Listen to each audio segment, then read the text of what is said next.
Welcome to the Positive Pants Podcast. Mindset, motivation, and inspiration to help you find your positive pants.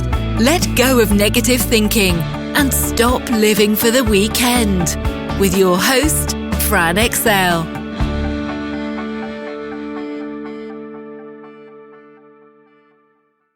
So welcome to the show. As always, it's Fran Excel Mindset Coach, helping you find your very own pair of positive pants so you can get out of your own way and live a life that you love.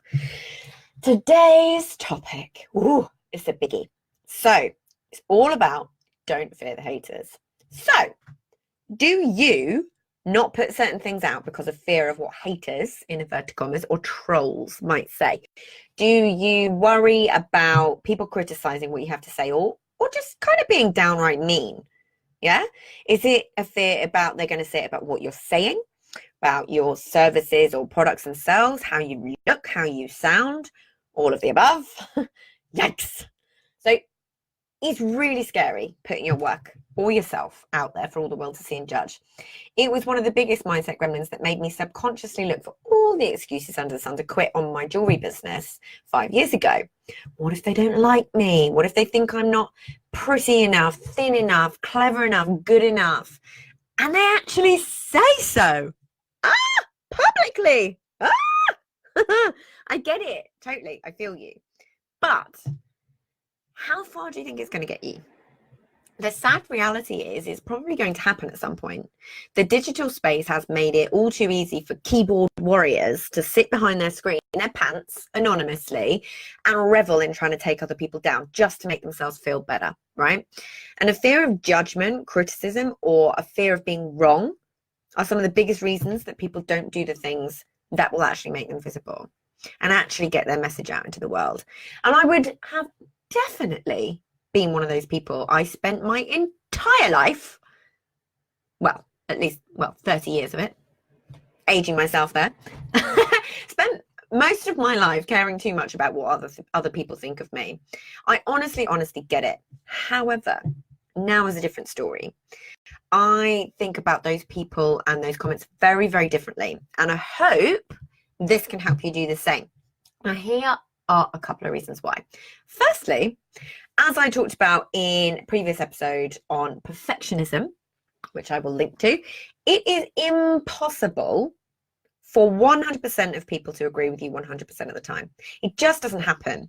So there will be people who don't like what you have to say, but they are not your people. And that's absolutely fine. They will go off and follow someone who echoes what they do want to hear. No problemo, right? They were never going to buy from you or help spread your message anyway.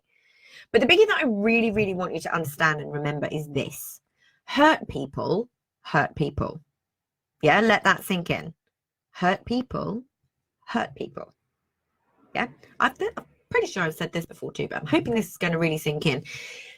People who are happy with their lives and themselves do not sit on the other side of a computer or a phone, waiting to or reveling in writing intentionally hurtful comments on people's Facebook posts or YouTube videos or Instagram posts, whatever medium it is that you're on. They just don't.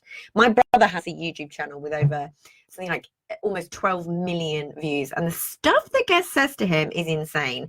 And I genuinely thought, knowing my brother, that this would be the thing that broke him. Love you, bro.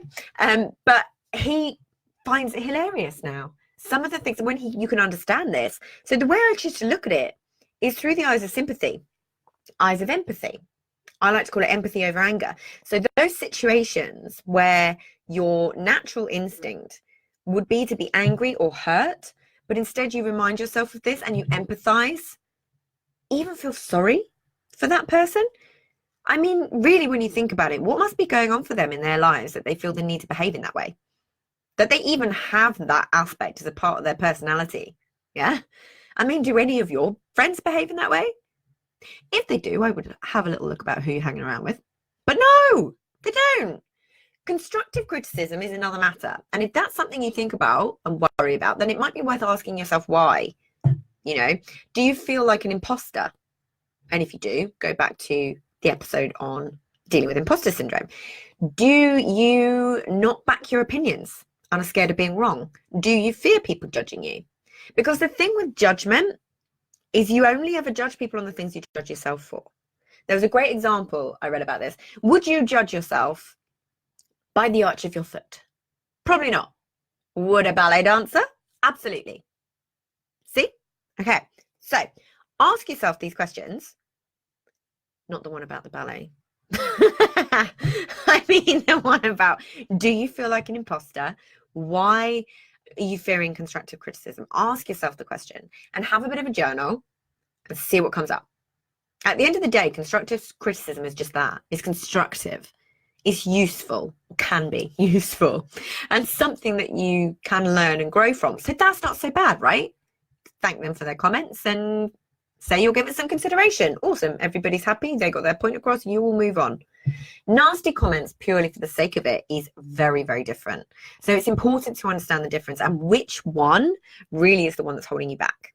So taking all of this into account, all of these things, the keyboard warriors sitting in their pants anonymously, does that person's opinion really matter? Does it actually count for anything at all? It's far more about them than it is about you. So you can choose to delete, block, and move on if you like that. It's totally up to you. Or you can respond with love, which probably really winds them up. Thanks very much for your opinion. I really appreciate you taking the time to read my content. Sending you love. Bye-bye. Or you can go back with a pithy one-liner if you like, if you're hilarious. I'm not so hilarious, so I'd go with sending love. And I also laugh at my own jokes. I've really noticed that about myself. I think good. Either way, they're not getting what they want, so they'll move on. It's down to you to read the situation and do what's best to help you move on and not be affected by it. But you can also thank them for boosting the algorithms for you. Just don't give them what they want. Laugh it off. It sounds like it's easier said than done, but it's really not. You get to choose. Yeah. And quite frankly, some of this stuff is hilarious. I don't think there's ever been an example where someone successful didn't have negative comments at some point. So use it to fuel you. You know, the bigger your audience is, the more people you're reaching, the more you'll potentially get. People talk about polarization in business, and with that, you will have one camp who agree and love what you have to say. They're your people. And one camp who don't and who aren't. Cool, right? But as humans, we are wired to focus on the negative. So that one negative comment that you get can throw off multiple great ones. So I've talked about this before. And if any of you aren't doing this yet, why? I keep a little love folder in my phone where I screenshot lovely things that people say. Yeah. And in those moments where you feel something or someone negative weighing you down, you can look through and remind yourself that negative comment in the grand scheme of all your comments really doesn't matter. Yeah. It's tomorrow's chip paper. And for any of my non-UK based audience, we over here in the UK used to wrap our fish and chips in newspaper. So this means it may be today's news, but it's tomorrow's chip paper and it won't be bothering you or them anymore. So why let it bother you now? One of many of my favorite phrases. So you actually want to repel the people that don't agree, that don't get you. When you have that as your goal, you're not going to worry about the people that don't like you anywhere near as much as you do right now. It's a win if they go away and don't like what you have to say because they are not your ideal client anyway.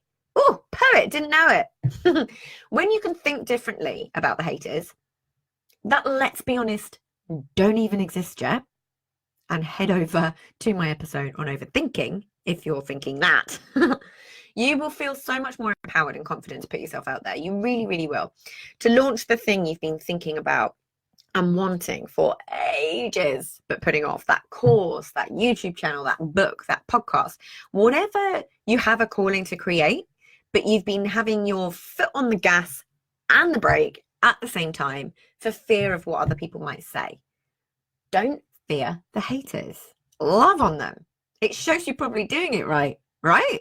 So if you know that now is the time to step up and start rewiring your thinking and changing things for yourself, then please do book in a free discovery call so we can work out what needs to happen to get you from where you're at right now to the action taking success that you know you can be. All we need to do is a few little tweaks to your thinking, which is imminently possible. So I hope that was really helpful for you. And as always, I will see you next week. Bye.